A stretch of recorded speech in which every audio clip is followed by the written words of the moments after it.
Hello students, welcome back again and today I am going to explain you about lines and angles। लेकिन उससे पहले मैं आप लोगों को कुछ बेसिक कॉन्सेप्ट कुछ बातें बताना चाहता हूँ जिसमें कि मैं देखता हूँ कि बहुत सारे स्टूडेंट्स फ्रस्ट्रेट हो जाते हैं। उनको ऐसा लगता है कि उनसे मैथ सॉल्व नहीं होगा। लेकिन मैं जो बात बोल रहा हूँ उस पॉइंट्स को ध्यान दीजिएगा। आपका कंसंट्रेशन कितना अधिक पढ़ाई की ओर है, यदि आप ध्यान से देखें तो मैं उम्मीद करता हूँ कि वैसे बच्चे जो सोचते हैं अपने बारे में कि मैं बिल्कुल भी मैथ्स मेरे लिए नहीं है, तो मैं उनको 100% गारंटी देता हूं कि मैथ्स उनसे 100% बनेगा। ओके, तो जब भी आपको कुछ बताया जाए या मैंने जितने वीडियोस आपको इसके पहले लाइन्स एंड एंगल्स से रिलेटेड दिए हैं और हर दैट मींस क्वेश्चन में या हर पार्ट में कुछ ना कुछ विशेष बताने का मैंने प्रयास किया है। तो आप स्टेप बाय स्टेप सारे वीडियोस को देखें। मैं उम्मीद करता हूं कि आपको कोई परेशानी नहीं होगी और अगर फिर भी कंफ्यूजन हो रहा है तो डाउट कुछ भी है तो आप कमेंट बॉक्स में अपने प्रॉब्लम को अवश्य रखें। ओके स्टूडेंट्स, इसलिए मैं लगातार आपके लिए कुछ ना कुछ क्वेश्चन लेकर आ रहा हूं आपके सामने। तो मैं चाहूंगा कि आप ध्यान दें, कंटिन्यू रहें और अपने प्रॉब्लम को शेयर करें ताकि मैं उससे रिलेटेड कुछ वीडियो आपके लिए बना सकूं। Okay students, so we should not waste our time and now look at here. सबसे पहले आज लाइन्स एंड एंगल्स से रिलेटेड आपके पास एक नया क्वेश्चन लेकर आया हूं जो 6.2 का क्वेश्चन नंबर दैट मीन्स के 2 है, क्लास 9 से रिलेटेड है। लेकिन ये जरूरी नहीं कि क्लास 9 वाले ही इसे कर सकते हैं। क्लास 7 वाले स्टूडेंट्स के लिए या अदर क्लासेस जिसको लाइन्स एंड एंगल्स पढ़ना है वो भी आसानी से बना सकते हैं। किसी कॉम्पिटिटिव एग्जाम में भी देखते होंगे आप इस तरह के क्वेश्चंस पूछे जाते हैं, तो कैसे बनाएंगे, किन किन पॉइंट्स को ध्यान देंगे, ध्यान से देखेंगे आप। तो आज आपको बताया गया है कि आपके सामने एक फिगर दिया हुआ है जिसमें ए बी और सी डी ये दोनों पैरेलल हैं। आगे बताया गया है कि सी डी और ई एफ पैरेलल है। दैट मीन्स कि ये कहना चाह रहा है कि तीनों आपस में क्या है, पैरेलल हैं। दैट मीन्स कि अगर पैरेलल हैं तो वो रूल फॉलो करेंगे। मैंने कई बार बताया कि जैसे ही पैरेलल हो तब आपको जो पहले वीडियो मैंने बताया था लाइन्स एंड एंगल से रिलेटेड कि कब कॉरस्पॉन्डिंग एंगल होगा, कब को इंटीरियर एंगल होगा, कंसेक्यूटिव इंटीरियर एंगल जो कि सम उसका 180 डिग्री का एंगल होता है, जो कि यहाँ बताया गया ये कंसेक्यूटिव इंटीरियर एंगल जो आपके होते हैं उसका सम जो होता है ना, consecutive interior angles are supplementary, यानी वो 180 डिग्री का एंगल फॉर्म करते हैं। तो जरूरी नहीं कि आपको जो तरीका बताया जाए उसी तरीके से बनाएं। यदि आपका कॉन्सेप्ट क्लियर है तो आप कई तरीके से बता सकते हैं। ठीक है, तो मैं आपको कुछ पॉइंट्स बता रहा हूं, ध्यान से देखेंगे कि कितनी आसानी से आप बना पाते हैं इस तरह के क्वेश्चंस को। यहां बोला गया कि ये तीनों लाइन पैरेलल है, ये समझ लीजिए ध्यान से।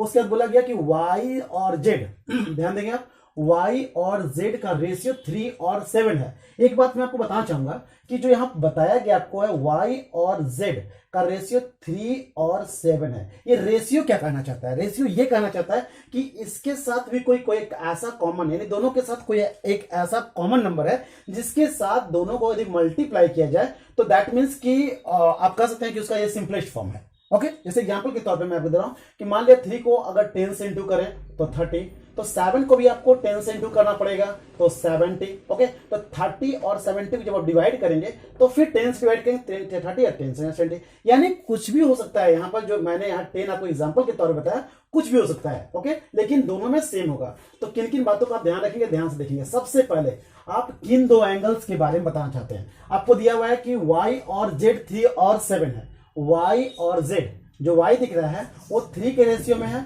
और चूंकि यहाँ x लिखा हुआ है इसलिए मैं कुछ अदर मान लेता हूं इसके जगह पर। मान लिया मैं इसे p मान लेता हूं, ठीक है, तो 3p यहां लिखा।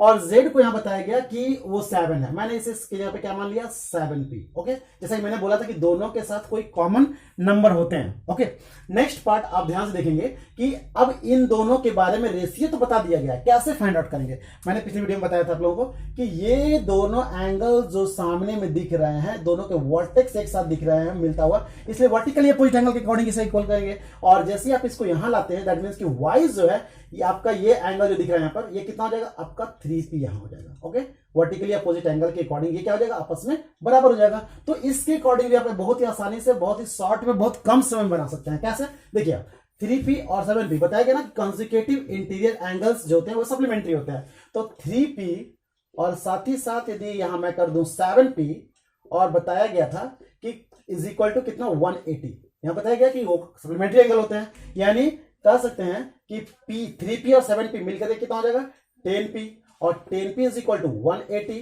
और इसलिए आप बोल सकते हैं कि p is equal to 180 divided by 10, यानी कि आप कह सकते हैं 18। यानी पता चल गया आपको कि p जो कॉमन दे रहा था यहां पर वो कितना है आपका है 18 है। यानी ये जो बताया जा रहा था यहां पर कि y और z का जो रेशियो दिया हुआ था 3 और 7 का, दैट मीन्स क्या कि 3 को भी आपको 18 से इंटू करना है और 7 को भी 18 से इंटू करना है। मैंने कहा था ना कि ये दोनों कॉमन होता है यहाँ पर। अगर इस दोनों को इंटू किया जाए तो कितना आएगा, 18 3 जा 54 और 18 7 जा 126। तो इस तरह से आपने क्या देखा कि दो एंगल्स आपने बहुत ही आसानी से फाइंड आउट कर लिया। y आपको पता चल गया कि y जो आपका है कितना है, y आपका 54 है और z जो आपका है वो कितना है, आपका 126 डिग्री है। ओके, जब दो एंगल्स फाइंड आउट हो गए आपके पास, तो क्या आप इस एंगल को नहीं बता सकते क्या? बहुत ही आसानी से बता सकते हैं। अब आप बता सकते हैं कि ये जो एंगल x और जो y है ना, इन दोनों का सम। फिर यहाँ कंसेक्यूटिव इंटीग्रल यही सेम फॉलो करें, यही रूल। इसी रूल के आधार पर मैं बता रहा हूं आपको कि आपको जो दिख रहा है एंगल x और साथ ही साथ आपको दिख रहा है एक एंगल यहां पर y, है ना,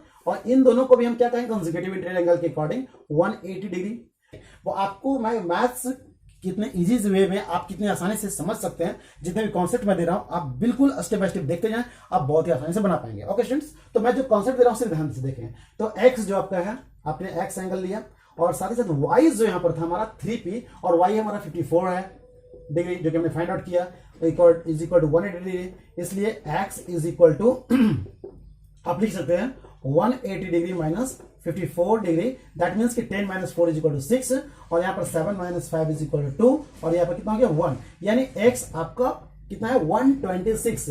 तो x आपका 126 डिग्री हुआ। और एक चीज और मैं बताना चाहूंगा कि पिछले वीडियो में मैंने बताया था कि यदि जहां पर आपको z बनता हुआ दिखाई दे, आप डायरेक्ट भी बता सकते थे कि ये 126 है। कैसे?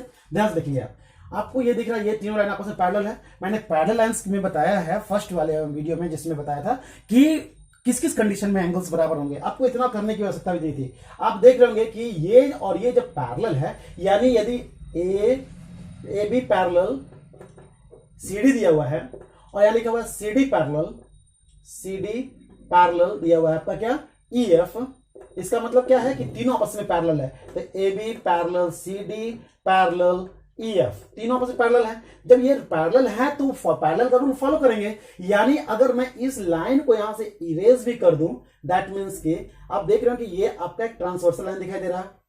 ओके, ट्रांसवर्सल लाइन होने के कारण से ये एंगल जो यहां पर आपको इस तरह से जेड बनता हुआ दिखाई दे रहा, जरूरी नहीं कि जेड बिल्कुल ऐसे ही दिखाई दे, लेकिन पैरेलल अगर है तो इसको हम लोग जेड बनता हुआ कहें, या इस तरह से मैंने बताया था आपको कि दो एंगल इस तरह से हो कि क्रॉस करता हुआ दिखाई दे रहा हूं, तो ये दोनों एंगल आपस में क्या होंगे, बराबर होंगे। तो जेड का जो वैल्यू 126 हमने लाया था वही यहां पर एक्स का भी वैल्यू होगा। तो इस तरह से भी बहुत आसानी से बना सकते हैं। तो मैं चाहूंगा कि वीडियो बहुत लंबा नहीं करते हुए आपके कॉन्सेप्ट को क्लियर करता चलो। तो वैसे स्टूडेंट्स जिनको ऐसा लगता है कि मैथ बहुत हार्ड है, उनके लाइफ नहीं है, वो नहीं कर सकते, तो मैं आपको विश्वास देता हूं कि आप भी कर सकते हैं। ओके स्टूडेंट्स, तो फिर भी प्रॉब्लम हो तो कमेंट बॉक्स में अपनी प्रॉब्लम अवश्य शेयर करें। Thank you.